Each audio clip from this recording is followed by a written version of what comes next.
Hello again, my friends, family, and retarded commenters on YouTube.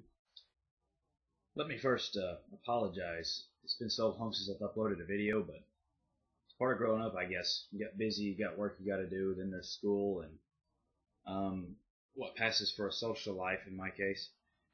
Anyway, today, rather than rant and rave like I've done in the past, or make video effects that rack up more views than all my other videos put together. Here's a link just in case you want to check that one out.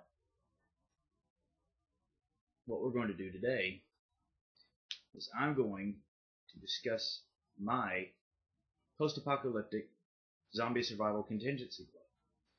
Now, I've issued a challenge to several of my Facebook/MySpace friends and a few of my YouTube friends to share with us their own zombie contingency plans, and we're going to see what the rest of YouTube thinks, and if you feel like leaving a response, then you go right ahead.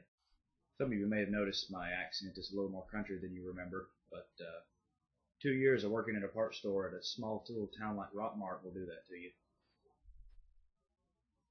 But I digress. Let's get right down to it. A mobile base. That way you never have to stay in one spot. You never have to worry about running out of supplies because you can't leave the town you're in. So we appropriate a train somehow. I haven't really hammered out the details for that one yet, but you get a hold of a couple of freight train engines. We position a train with an engine here and an engine here and several cars in between, each engine facing the opposite direction. That way, not only can we travel in either direction with relatively easy acceleration, but also we can see either side of the track and see what's coming this way, see what's coming that way. We're going to have the thing that makes a train a great mobile base during a zombie attack would be because of how heavy it is. And a lot of these things weigh, let's see, what is the figure?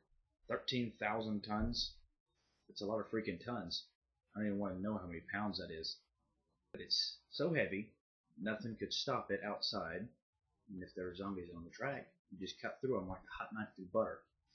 And I don't know much about how these things are run, but they seem relatively easy to drive. I mean, I've looked at pictures of cabs and seen the inside of them, and it's stop and go. I'm sure there's a little more to it than that, accounting for weight and maybe wind. Doubt it, though. The way the track is shaped, definitely.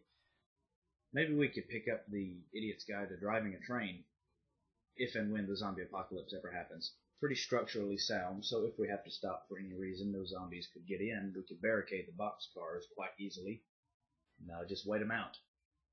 Or shoot them, whichever one comes first. There's railroads that go everywhere, all across the continent, well into Mexico and Canada. It would have 2 fuel tanks, one behind each engine, and maybe some kind of pump that we can keep the train going from the tank. That way we don't have to refuel quite as often. I mean, these things can pull a lot of weight, so pulling their own fuel is not going to be an issue. Why is my computer beeping? We'll have 1 or 2 boxcars furnished with beds and sofas, etc. Maybe we'll raid a Bed Bath & Beyond or a Walmart or something, carry the stuff to our boxcars, and that'll just be for the comfort of the passengers, our survivors that we may pick up along the way. We'll have a tank or 2 filled with clean, drinkable water and some kind of water pump and irrigation system to get it all across the train to each car, if necessary. We'll have a boxcar with toiletries, crappers, baths, showers, sinks, because there's no sense in us getting nasty during our zombie apocalypse survival story. Also have some kind of septic system so we can dump it when necessary. We'll have another boxcar stocked entirely with food. We'll have the perishables, things that gotta stay cold. We'll get some ice boxes from Home Depot or whoever sells those, and have generators rigged to the wheels to keep these things running.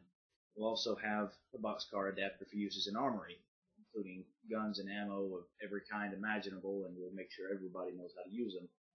So that way, if and when we have to stop, we can defend the boxcar just in case. They might possibly find a way in, but I highly doubt it. We also may want to clear a town out so we can forage for more supplies when the food starts to run low. We'll also have to figure out some way to uncouple the cars so we can add more boxcars as we pick up more survivors. Bigger food stores, bigger passenger cabin.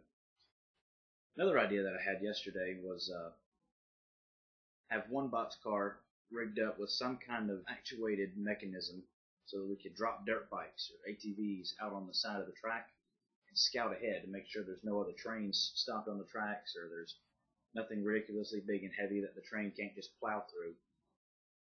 But we went camping a few days ago, and I don't know what got me thinking about the impending zombie doom, but I saw a train stopped on the tracks out beside the trail where we were camping, and I was thinking, you know what?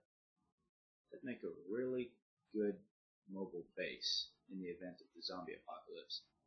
Not saying that there's one coming once again, but if and when, I'm going to be prepared for it. I don't know about you. So anyway, this is what I need you to do. I need you to come up with some way you would survive the zombie apocalypse. I guess it'd be okay if you used the train idea, but if you're going to copy my train idea, then expand on it. Do something different. Don't make it sound like you just copied what I said just because I said it. Here in the next few days, I expect several of my friends and family that are close to me to develop their own zombie survival plans, I guess you'd call them. So anybody watching this, feel free to join in the fun. Just come up with an idea. Doesn't really matter how extravagant. Just make sure it's within reason. Not like sprout wings and fly away. That's ridiculous. Anyways, I guess that's all for now until I think of something else. Maybe here in a little while I'll address some questions raised about my idea. Like, are you going to travel along the tracks when there's other trains probably stopped there? Are you just going to plow into them? Or a dog wants in, evidently. Anyway, I think I better stop talking now. This is getting kind of long.